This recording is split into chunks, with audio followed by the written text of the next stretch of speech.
sinabi ni Jesus sa kanyang mga alagad, "Naparito ako upang magdala ng apoy sa lupa at sana napagningas na ito. May isang binyag pa na dapat kong tanggapin at nababagabag ako hanggat hindi natutupad ito. Akala ba ninyo pumarito ako upang magdala ng kapayapaan sa lupa? Sinasabi ko sa inyo, hindi kapayapaan, kundi pagkakabahabahagi. Mula ngayon, ang 5 katao sa isang sambahayan ay mababahagi, 3 laban sa 2, 2 laban sa 3. Maglalaban-laban ang ama at ang anak na lalaki, ang ina at ang anak na babae, at gayon din ang biyanang babae at manugang na babae." Ang mabuting balita na ating kaligtasan. Pinupuri ka namin, Panginoong Hesukristo. Habang pa'y nakikinggan natin ang ating ebanghelyo, maaaring ito'y nag-iiwan ng confusion or contradiction sa ating pagkakakilala sa Panginoon. Kasi di ba, kilala natin si Jesus bilang prinsipe ng kapayapaan. Tapos sabi niya dito, hindi kapayapaan ang dala niya. At hindi ba, sabi niya sa kanyang mga alagad, "Ako'y naparito upang ang lahat ay magkaisa, that all may be one." Tapos ngayon dito sa ebanghelyo, sinabi niya, mag-aaway-away ang bawat sambayanan. Ba't ganun, no? Lagyan natin sa proper context para maunawaan natin.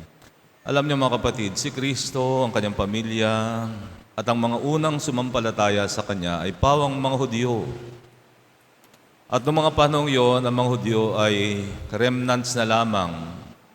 Ibig sabihin, kakaunti na silang natitira. Sa 12 sons of Jacob, sila yung galing sa lahi ni Juda. Kakaunti na sila. Tapos eto pa, nagiging Kristiyano pa yung mga Hudyo. Kaya hindi natuwa ang mga Hudyo. Ang mga pamilyang Hudyo hindi natuwa. Kaya pinagpasya nila ang mga naging Kristiyano. Kung hindi nyo tatalikuran si Kristo, itatakwil namin kayo. No? Itatakwil namin kayo. At dahil nga kay Kristo, ayun, aaway-away ang mga pamilya. At yung mga nanatiling tapat kay Kristo, they were rejected, they were thrown out of from their own families. Hindi lang yon. They were thrown out from the synagogue. Hindi na sila pwedeng pumasok sa mga sinagoga, sa templo. No? Banned na sila. Hindi na sila pwedeng makiisa. Okay? Kaya yun ang kanilang naranasan. Sila'y naging dahilan. Ang tingin sa kanila ng mga Hudyo, kayo naging daan ng pagkakahati-hati. Sa halip na kayo maging kaisa, naging daan kayo ng pagkakahati-hati. At alam niyo mga kapatid, yan pa rin ang warning ng Panginoon sa atin. Kayong mga Kristiyano, magiging daan kayo ng pagkakahati-hati. Sa totoo lang mga kapatid, hindi madali ang mabuhay bilang tunay na Kristiyano.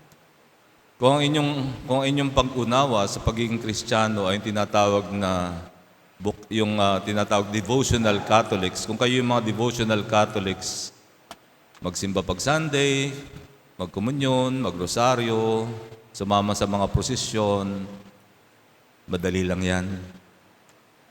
Pero sa oras na nabuhay na kayo, batay sa moral teachings ng simbahan, pag kayo ay nagdidesisyon na batay sa moral teachings ng simbahan, diyan na kayo magiging simula ng pagkakahati-hati. No? Alam niyo mga kapatid, ang tunay na Kristiyano ay nagpapasya batay sa moral teachings ng simbahan. At tayo bilang mga Katoliko, doon tayo mahina. Doon tayo mahina. Yun ang dahilan kung bakit grabe ang korupsyon sa ating bansa. Kasi hindi tayo nagiging tunay na Kristiyano. Kasi ang tunay na Kristiyano nagpapasya batay sa katuruan ng simbahan. Halimbawa, no? Ilagay natin sa mga concrete situation. Halimbawa sa inyong kumpanya, lahat ng kasama mo ay tumatanggap ng SOP. No? Humihingi o tumatanggap ng SOP. Alam natin yung SOP, di ba? Yun yung kalakaran na bago ka Kapag may bagong proyekto, meron ka ng porsyento. So, siyempre, naka-charge lahat yun sa project, kaya nagiging times 5 ang cost ng project. Tapos yung actual part naman na napupunta sa project, mga 30% lang. Lahat. Tapos ikaw, gusto mong maging matuwid? Gusto mong hindi ka tatanggap? Ano sa palagay mo? How do you think would your companions feel about you? How would you think they will treat you? Of course, they will hate you. They will not like you. They will talk against you. Ano ka? Nagmamagaling ka? Nagmamagaling ka? Sinisira mo yung pagkakaisa dito. You are destroying the harmony. Malamang mawalan ka ng trabaho. Kasi nagiging sanhi ka ng pagkakahati-hati. O halimbawa naman, o sabihin na nating sa iyong relasyon, ikaw ay practicing Catholic, nagsisimba, nagkukomunyon. Tapos nagkaroon ka ng jowa. Yung jowa mo, gusto niya mag-sex na kayo kahit di pa kayo kasal. Kaso ikaw ay yung napaka-relihiyosa. Nagro-rosaryo ka araw-araw Nagkukomunyon ka tuwing ikay nagsisimba. Tapos itong boyfriend mo, mahal na mahal mo. So, ano maging desisyon mo para magkaisa kayo? Kasi nag-aaway kayo Sige na nga, pipikit ko na yung mga mata ko, gawin mo lang yung gusto mo. O di ba? Hindi madali. Hindi madali. Talagang magiging sanhi ka ng pagkakawatak-watak. O lagay pa natin sa isang... Ito, ang aking mga example, lagi namang madalas yan ang example ko Kasi concrete kasi yan madalas. Halimbawa, merong couple na pareho namang Catholic, pero plano nila magpakasal lang sa sibil. Tapos ikaw, isang lay minister ka o lector ka, kinukuha kang magninong o ninang. Di ba ang turo ng simbahan pag pareho kayong Catholic, nagpakasal kayo sa sibil, you are living in sin. And then you will take part in that, tatayo kang ninong o ninang, you will also take part in the sin. Magiging collaborator ka O kaya mo bang mag-no? Magiging sanhi ka ng pagkakawatak-watak Sabihin ng mga magulang nitong couple na to, baka kumparit-kumari mo pa, wala ka naman pakisama. Sayang na lang pinagsamahan natin. Ikaw pa masama. Kasi nagiging sanhi ka ng pagkakawatak-watak. Kaya nga mga kapatid, tandaan natin, hindi maging madali ang maging tunay na Kristiyano. Kasi ang tunay na Kristiyano, nag-iisip, nagpapasya, batay sa turo ng simbahan. At kung talagang isa sa buhay mo ang iyong pananampalataya, you have to say no to the evils of this world. Kasi there is so much evil, there is so much corruption sa mundong ito. At kaya lamang naman lumalaganap itong kasamang ito kasi ang mga Kristiyano nagiging see no evil, hear no evil, speak no evil. Yan ang problema, Kunyari wala na lang ako nakita, kunyari wala na lang ako narinig, wala na lang ako sasabihin, sige na nga lang, magkaisa na lang tayo. Kaya alam niyo mga kapatid, sa panahon nating ito, parang hindi mo na alam kung anong ibig sabihin ng unity. Di ba? Yung salitang unity, medyo hindi ko na gustong marinig Kasi yung salitang unity, parang naging political na. Di ba? Sabihin nila, magkaisa na tayo. Magkaisa na lang tayo, isang bayan tayo ng Diyos. Magkaisa na tayo, huwag na kayong lumaban, huwag kayong... What they are actually saying is, pretend that you did not see evil. Pretend that you did not hear evil. Just be one. Yun ang gusto nila makiisa ka. Mga kapatid, how can evil and good become one? Is that possible? Evil and good be one? Is that possible? Well, pag nagkaisa yan, it is not called unity. It is called compromise. And oftentimes, it is the good that will give way. It is the good that will compromise to accommodate evil. Okay ka sana yung evil yung nag-compromise, ano? But oftentimes, hindi ganun eh. Oftentimes, it is the good that will keep quiet, that will pretend that it did not hear anything. It is the good that will compromise, so that there will be one. Kaya nga mga kapatid, no, hindi madali. You cannot befriend Jesus and befriend Satan at the same time. That's not possible. You have to choose. You cannot be black and white at the same time when it comes to faith. Kapag pinagsama mo yon, diluted yung faith mo, diluted. Hindi siya pure. Kaya nga mga kapatid, hindi madaling maging Kristiyano. You always have to choose. And every time we make a choice, it is always a choice for Christ or not. It's always a choice for Jesus or for the evil one. Hindi siya madali.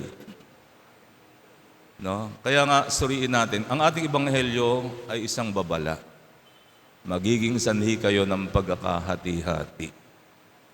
Kaya kung tayo yung mga Katoliko na marami kasi sa atin ay sabihin na nating pleaser. Alam niyo yung pleaser? Marami sa atin pleaser. Yung wag na lang maka-offend. Sige na lang. Wala na lang ako nakita, wala na lang ako narinig. Sige na lang, sige na. Okay na. Ganyan yung mga pleaser, di ba? Ayaw mong may kaaway. Sino ba sa atin na may gusto may kaaway? Siyempre, gusto natin lahat kaibigan natin. Pero to be a Christian, that's not possible. Talagang kahit di mo sinasadya, may makakaaway ka. May magagali talaga sa'yo kung isa sa buhay mong pananampalataya mo. If you will always consider the teaching of Jesus as basis of your choice, may makakaaway ka talaga. Hindi kasi tayo pwedeng mag-yes kung alam nating mali. Kaya mga kapatid, suriin natin ang sarili natin. Kasi nakakahiya eh. Kasi tayo lang ang nag-iisang Kristiyanong bansa dito sa part of Asia. And yet we are down. Kumbaga kung babalik rin natin, tayong nasa top most corrupt. Nag-iisa tayong Kristiyanong bansa, tapos tayong top corrupt. Kakahiya naman. Di ba dapat tayo yung model? We are the model of Christianity. Kasi yung lahat katabi nating bansa, puro mga Muslim countries, Islam, di ba? Tayo na nag-iisang Kristiyano, tapos napaka-corrupt pa natin. Kasi we do not put our faith into practice. Ang alam lang natin, devotional faith. Devotional.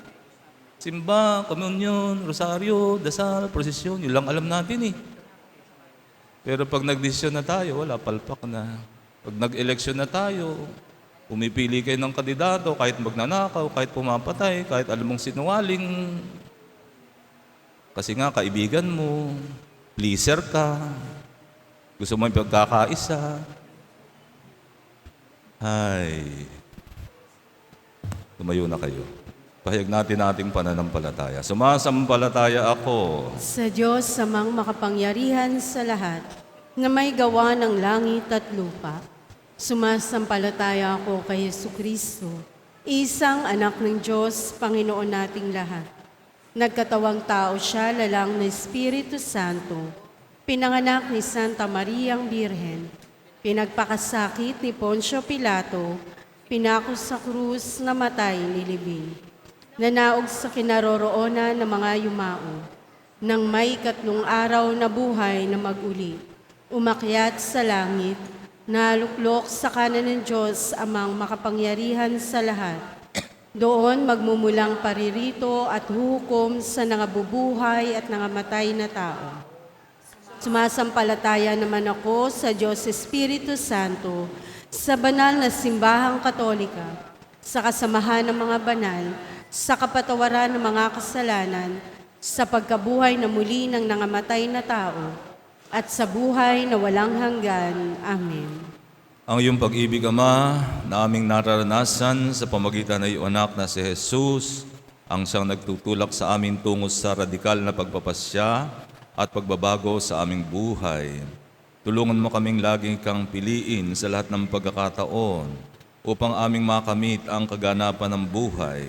Buong pagtitiwala kaming dumadalangin, Ama, dinggin mo ang aming mga puso. Ama, dinggin mo ang aming mga puso.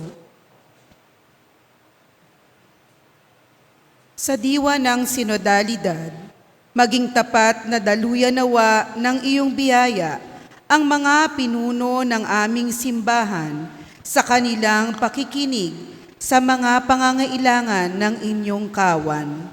Manalangin tayo. Ama, dinggin mo ang aming mga puso.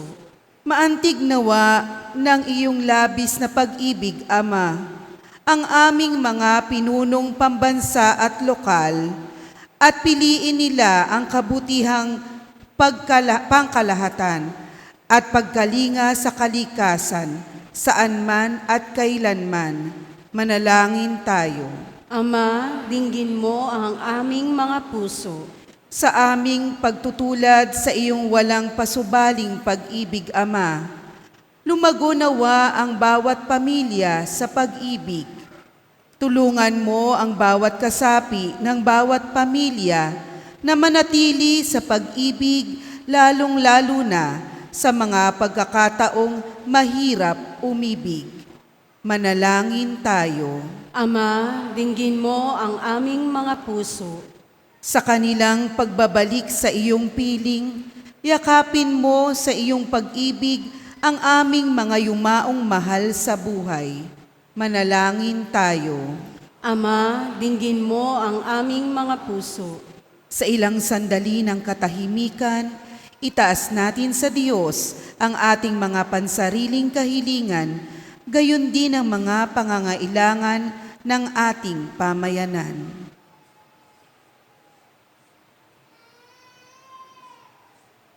Manalangin tayo. Ama, dinggin mo ang aming mga puso.